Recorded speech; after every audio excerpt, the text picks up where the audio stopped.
nosso irmão Lucas, capítulo 5.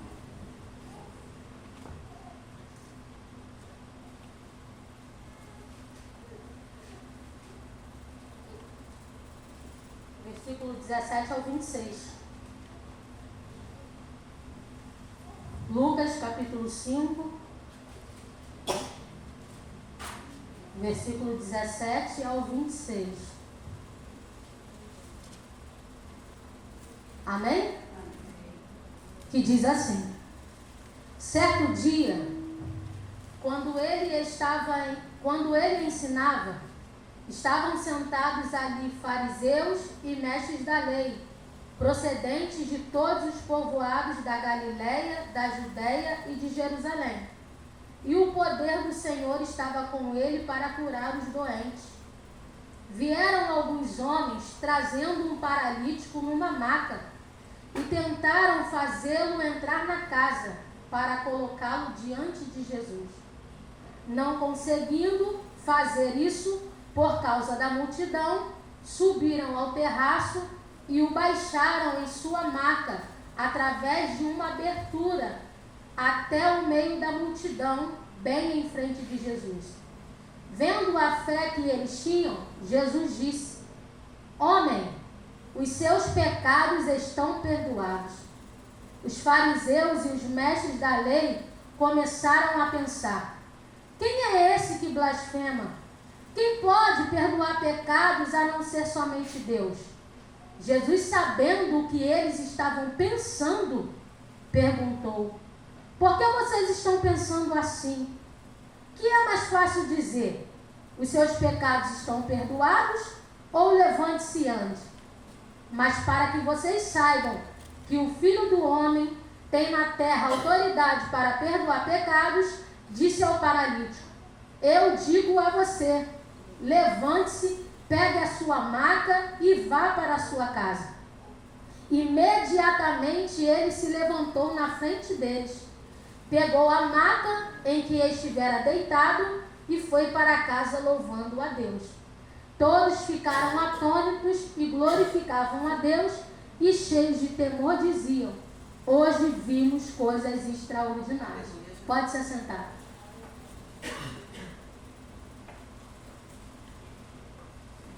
A Bíblia vai dizer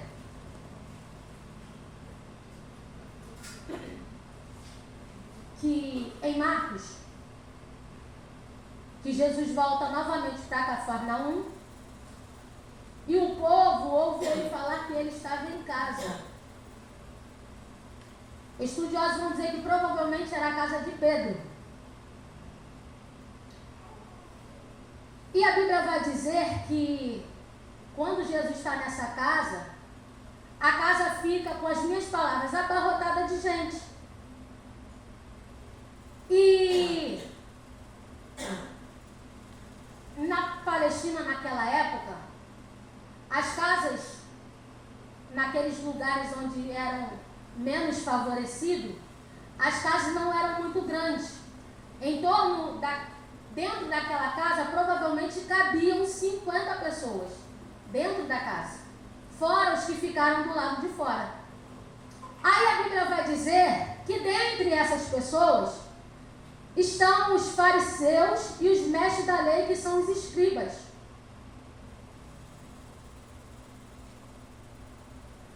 E engraçado que entra ali todo tipo de pessoa. Entra os que querem ouvir e ser curado e ter a vida transformada, porque a Bíblia vai dizer, não me engano se é em Marcos ou em Mateus, porque esse mesmo texto ele se encontra nos 3 evangelhos, Mateus, Marcos e Lucas, e a Bíblia vai dizer em um deles que Jesus lhes pregava a palavra, ensinava. Então tinha gente que queria ir aprender e também tinha gente que queria ir observar para acusar. E esses eram os fariseus e os mestres da lei. E tem oportunidade para todos. E um dos estudiosos vai dizer que esses fariseus e escribas,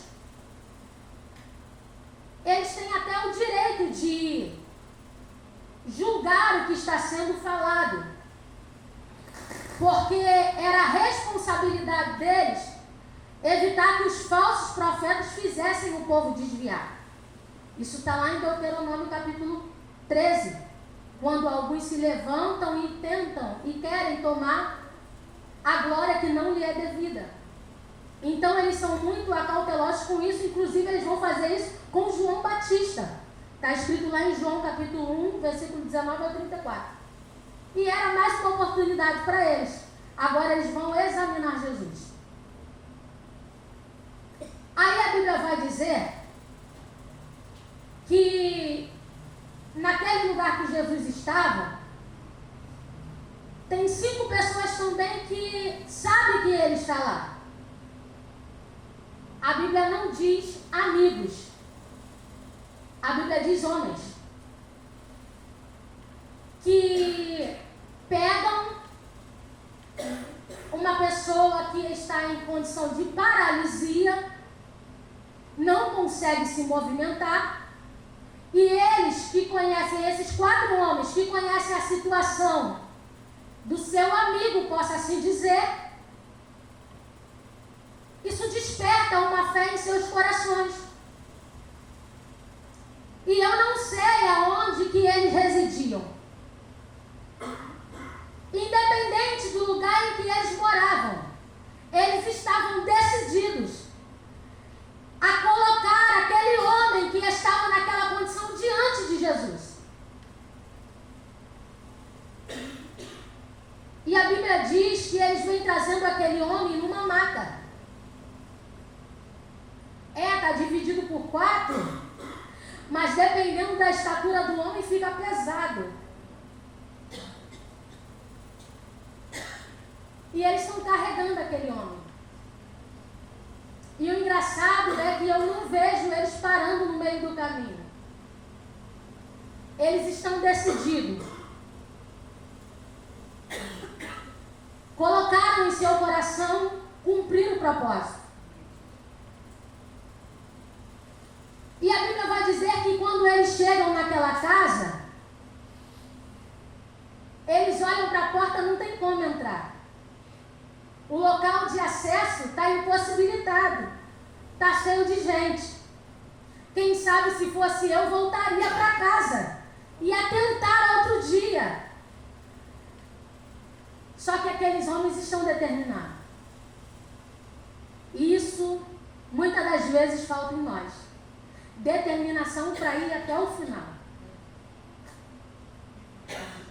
Aí a Bíblia diz que eles não conseguem ir pela porta, eles vão subir as escadas. Engraçado que em alguns textos sempre existe uma multidão.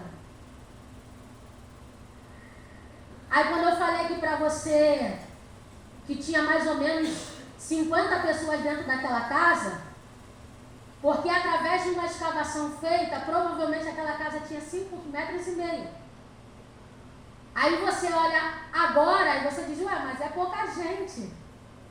Mas para quem está segurando um paralítico, está ficando pesado.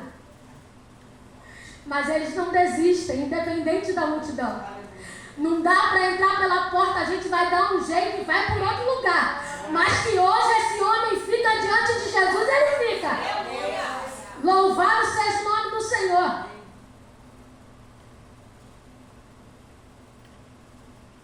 Engraçado que esses homens são homens que têm visão. A visão deles não se limitou, Rayane, por causa da multidão. Parece até com Zaqueu. Tem uma multidão, não dá para passar. Aí, como uma vez eu preguei aqui, quem quer dá um jeito, quem não quer dá uma desculpa. Zaqueu dá um jeito, vai subir na árvore, mas o que importa para ele é ver Jesus. O que importa para esses 4 homens é colocar o seu amigo diante de Jesus. Sobem as escadas. Aqueles homens têm visão. Aqueles homens são pessoas perseverantes. Aqueles homens são criativos. Por que são criativos? Porque eles têm que subir para o segundo andar, segurando a maca e o homem em cima da maca. Quem sabe tinha um buraco, mas eles precisam ampliar o espaço para descer o homem. Lembrando, a casa não é deles. Louvado seja o nome do Senhor. E acima de qualquer coisa, fé. Aí a Bíblia diz que eles sobem ao terraço, fazem uma abertura e descem aquele homem até em frente de Jesus.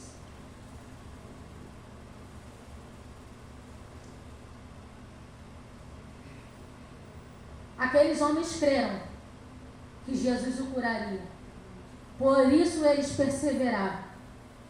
E quando Deus olha por dentro do nosso coração e encontra fé, Deus nos honra. O amor daqueles homens pelo paralítico os fez unir esforços e não permitiu que alguma coisa os desanimasse, nem mesmo a multidão à porta. Como é triste quando espectadores ficam no caminho de pessoas que desejam encontrar-se com Jesus. Quando não conseguiram entrar pela porta, foram até o telhado. Fizeram a abertura e desceram aquele homem em seu leito bem na frente de Jesus. E quando aquele homem chega até aquele lugar, olha o que Jesus diz para ele. Em Mateus, capítulo 9, versículo 2. Tenha bom ânimo, filho. Se Jesus está dizendo para aquele homem ter bom ânimo, é porque acabou. Se Jesus está chamando ele de filho, é porque estava acontecendo alguma coisa dentro dele.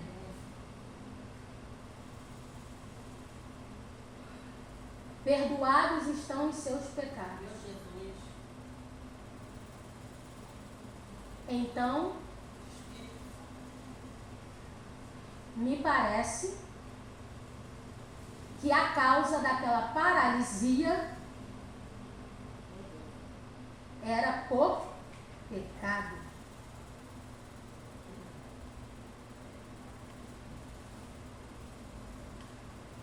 Ué, Daniele, mas tem gente que peca, não está numa maca, não está numa cama, não está no leito de hospital, mas está paralisado em outros âmbitos.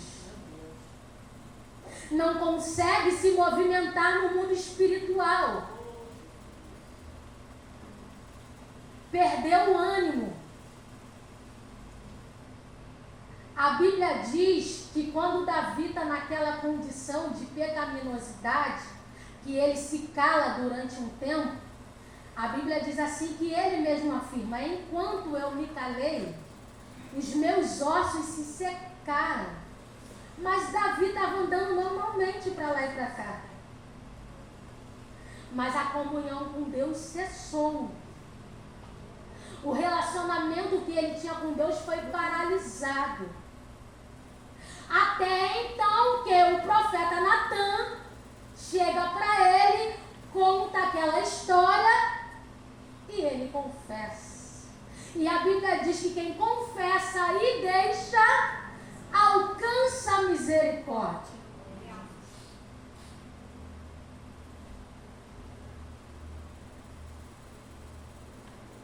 De repente a gente está desanimado por causa das nossas más escolhas. É isso que o pecado faz com a gente. De repente, por causa da nossa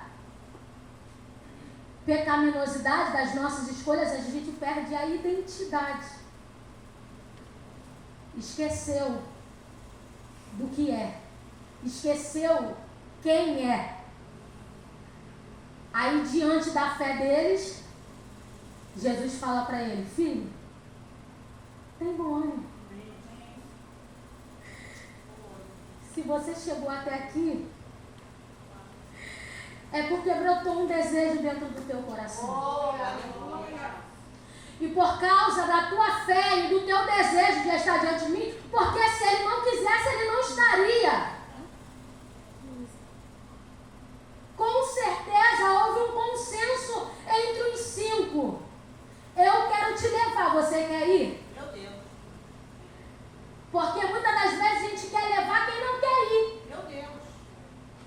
Ou muitas das vezes as pessoas querem levar a gente e a gente não quer ir.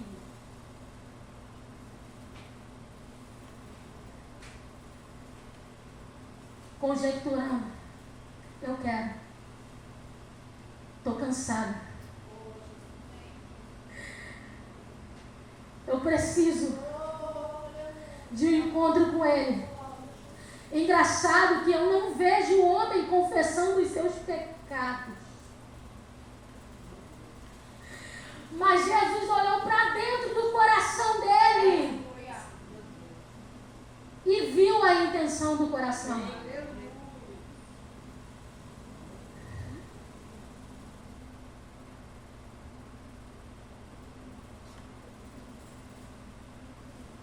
Em Lucas diz: homem, os seus pecados estão perdoados.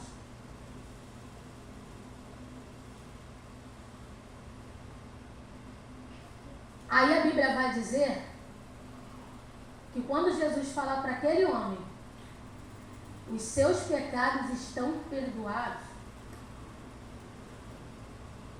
aquilo causa um tumulto interno. Porque se você olhar para o texto, você não vê ninguém esboçando nada. Mas não precisa a gente esboçar nada, não. Jesus conhece o que passa no meu e no teu coração e sabe justamente o que a gente está pensando agora. Nesse exato momento. Aí a Bíblia diz que os fariseus e os mestres da lei começaram a pensar: quem é esse que blasfema? Quem pode perdoar pecados a não ser somente Deus?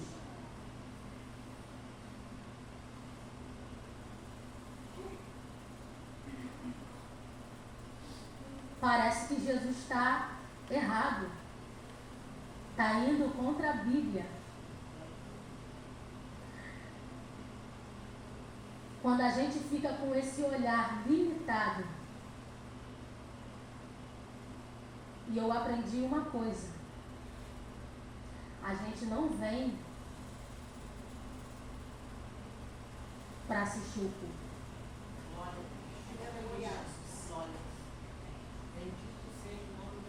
Se você tinha essa percepção, a gente vem para cultuar. Quem assiste o culto é Deus.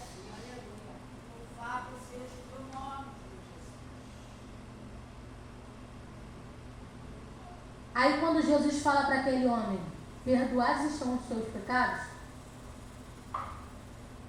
os fariseus e os escribas ficam atribulados internamente.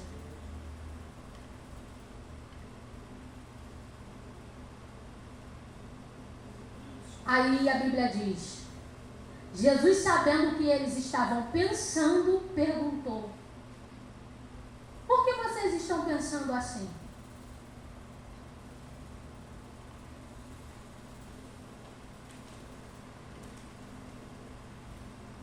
E eles estavam certos, eles não estavam errados. Só quem podia perdoar pecados era Deus.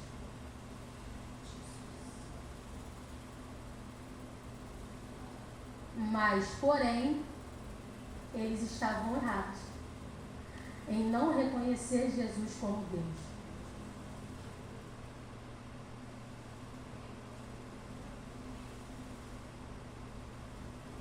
A cegueira espiritual impediu aqueles homens de ver Deus na face de Cristo.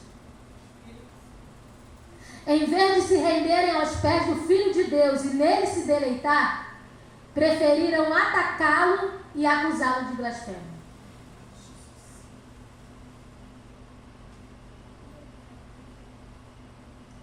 Aí Jesus vai falar para eles, versículo 23. Que é mais fácil dizer?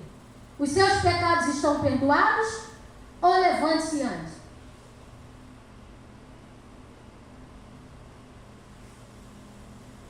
Alguns mestres judeus aceitavam os milagres como prova de que o mestre realmente era representante de Deus.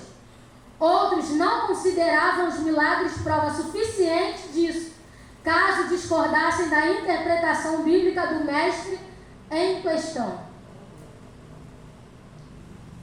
O que é mais fácil para você?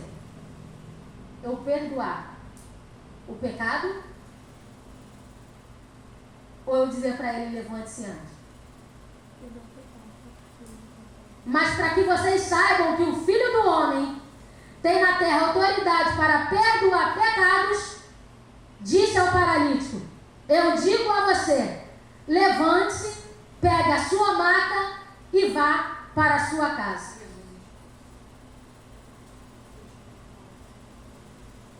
Os rabinos sabiam que só Deus realmente podia perdoar pecados no dia do juízo em resposta ao sacrifício.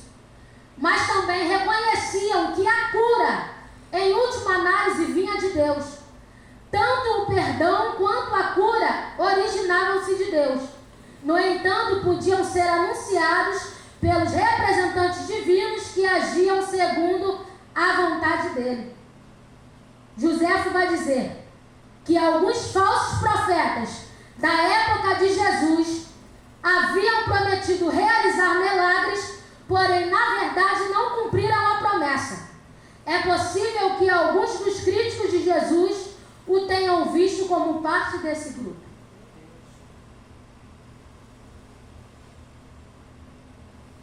Aí a gente vai lá para o texto do cego de nascença, onde os discípulos falam para Jesus, Senhor, quem pecou? Foi ele ou os seus pais para que ele esteja assim? Não foi ele, nem os seus pais. Mas isso aconteceu para que a glória de Deus seja manifesta. Aí a gente vê outro texto em João 5. Paralítico do tanque de Betesda. O homem está lá 38 anos acamado. A Bíblia diz que ele esperava a descida do anjo. Mas quando o anjo descia, não tinha ninguém para ajudá-lo, segundo ele. A Bíblia vai dizer, resumindo, que Jesus cura ele, só que no outro momento, Jesus encontra ele no templo e diz para ele, olhe, você está curado, não volte a pecar, para que algo pior não aconteça a você.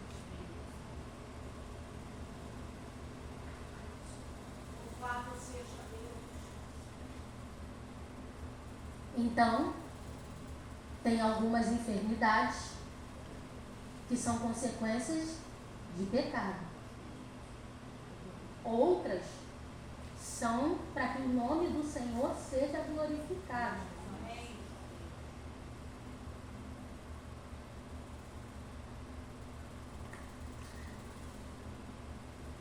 Aí quando Jesus dá aquela ordem para aquele homem pega a sua maca e vai embora para casa louvando a Deus. Jesus poderia simplesmente ter curado o homem e o mandado para casa. Em vez disso, porém, aproveitou essa oportunidade para ensinar uma lição sobre pecado e perdão. Sem dúvida, era mais fácil dizer ao homem, estão perdoados todos os teus pecados, do que dizer, levanta-te e anda, pois ninguém podia provar que os pecados dele haviam sido de fato perdoados. Jesus usou a abordagem mais difícil e curou o corpo do homem.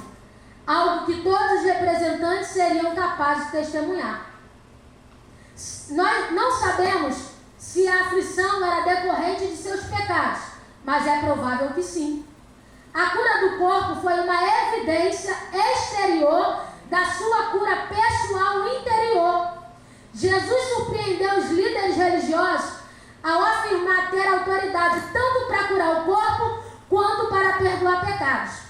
O povo já havia reconhecido sua autoridade para ensinar e expulsar demônios.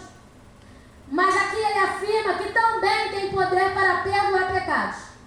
Os escribas e fariseus não tinham como negar o milagre da cura, mas consideraram blasfêmia sua declaração de haver perdoado os pecados, pois isso é algo que somente Deus pode fazer. Tal declaração tornava Jesus passivo de apedrejamento, uma vez que afirmava ser Deus.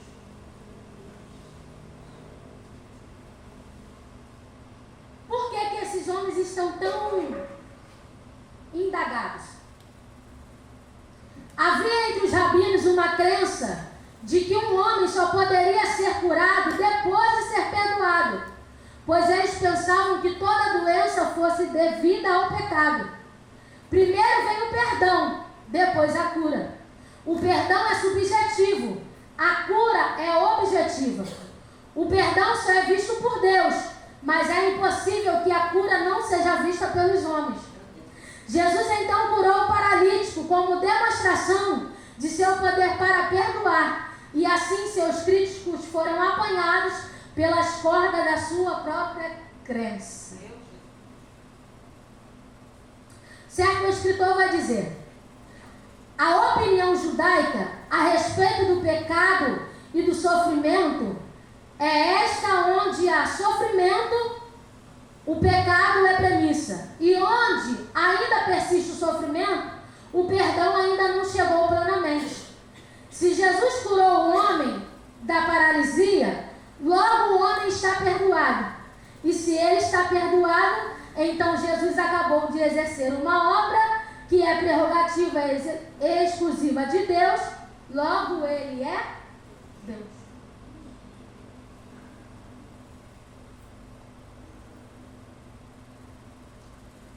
Jesus vai curar, melhor dizendo, vai perdoar, porque a cura vem através do perdão. Se não me engano é Tiago, que diz para a gente confessar os nossos pecados uns aos outros, e quando um ora pelo outro, esse em que está nessa situação, ele é curado. Então, se ele é curado, quer dizer que ele fica doente devido ao pecado. De repente, a doença não é física, mas pode ser espiritual. Então, o que Deus vem trazer para a gente nessa noite? Se você está ao lado de quem se encontra nessa condição, ou está ajudando uma pessoa numa situação, você vai encontrar dificuldades no meio do caminho. Mas você não pode desistir de ajudar aquela pessoa.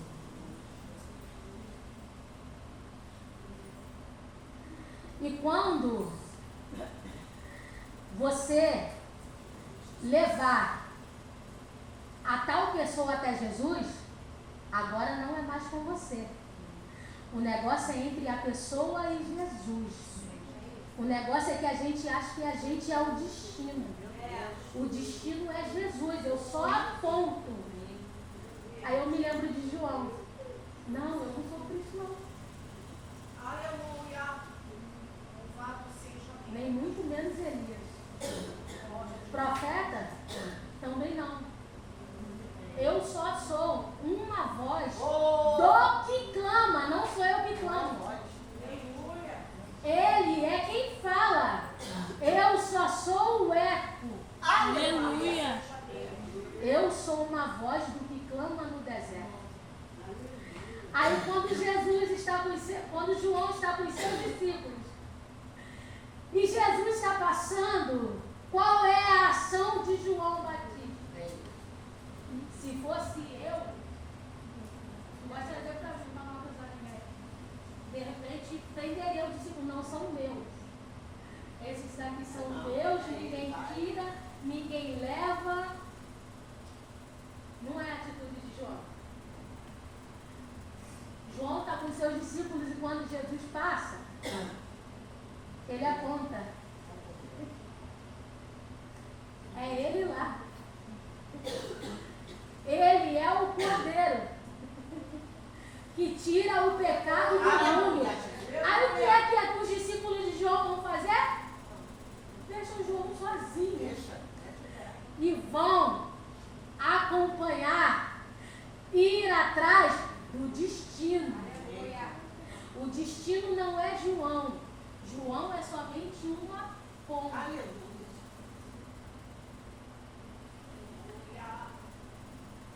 Então, se você é um desses amigos que está sendo usado para a vida de alguém, leve ele até Jesus. Ajude ele para que ele chegue mais perto de Jesus. E quando você fizer o seu papel, que é de aproximar as pessoas a Deus, agora é a pessoa e Deus. É um relacionamento íntimo e pessoal.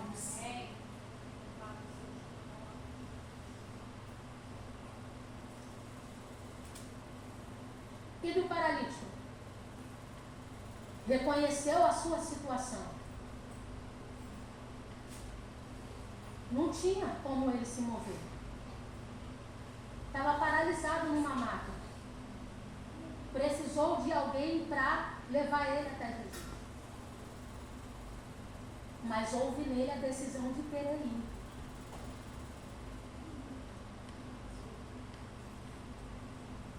Porque se não tem a decisão, não tinha nem negócio com Jesus.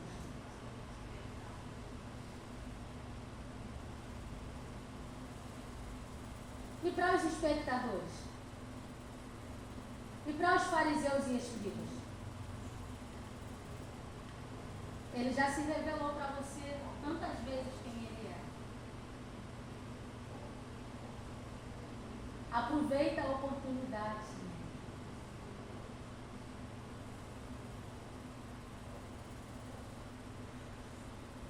Nós falamos até aqui na EB, e se você não vem, eu te convido a estar. Como que aqueles homens vão ter relacionamento com Jesus se eles não reconhecem quem ele é? Primeiro passo para a gente ter relacionamento com ele, a gente vai precisar primeiro reconhecer quem ele é.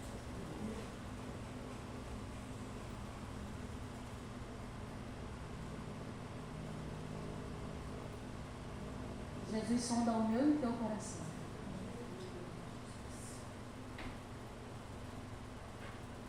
Ele esquadrinha. Ele esquadrinhou. O Espírito revelou para ele o que aqueles homens estavam pensando. E se alegre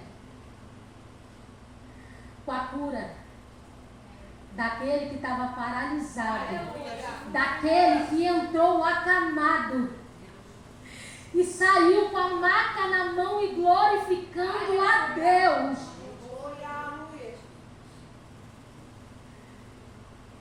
Se porventura acontecer com teu irmão do lado, dá glória a Deus. Ele estava paralisado, ele estava dependendo dos outros, e agora ele pode andar com as próprias pernas. Dá glória a Deus. Louvado seja o teu nome.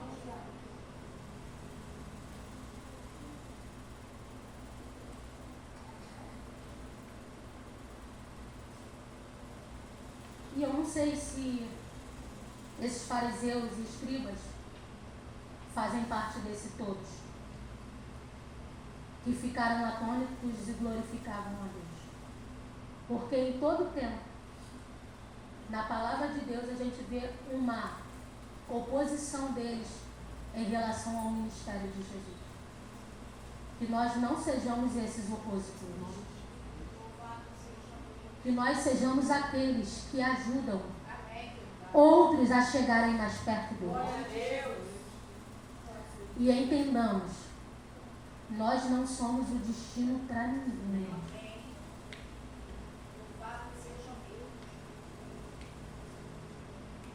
Eu não sei se hoje essa palavra vai servir para você. Porque a Bíblia diz que aquele que está de pé, cuide-se para que não caia. E se todavia, se por algum motivo acontecer, faz o caminho de volta. Pede ajuda, porque com certeza tem alguém para te ajudar a chegar mais próximo de Jesus. E que nós, os que ajudam, sejamos os perseverantes. Porque vai haver pedras no caminho. A multidão vai estar. Mas que nós sejamos aqueles que perseveram. Que fazem o possível. O possível é me esforçar.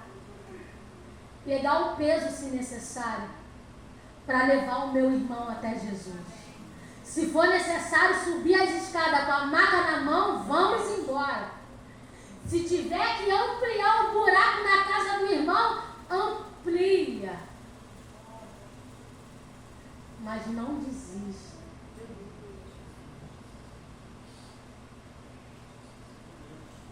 Senhor, me dá criatividade. Pela porta não está dando, tem muita gente. Mas o meu amigo precisa. É questão de urgência. Senhor, dá criatividade para a gente. O que a gente pode fazer para ele chegar mais próximo do Senhor? Para que ele tenha um encontro contigo. E para que a vida dele seja transformada e ele não dependa mais de ninguém. Somente do Senhor.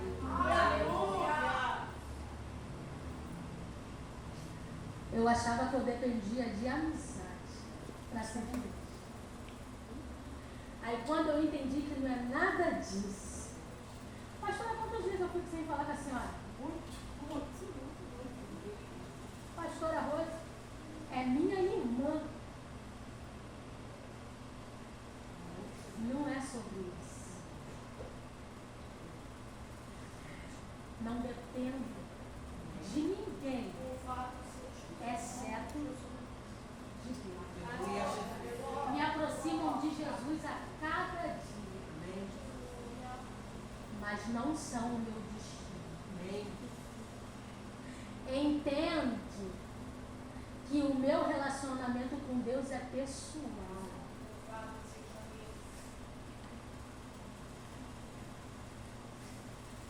Então fica com essa palavra. Não sei qual é a condição que você se encaixa. Se for de paralítico, se for de estar numa situação desfavorável, com certeza Deus vai levantar um para te ajudar.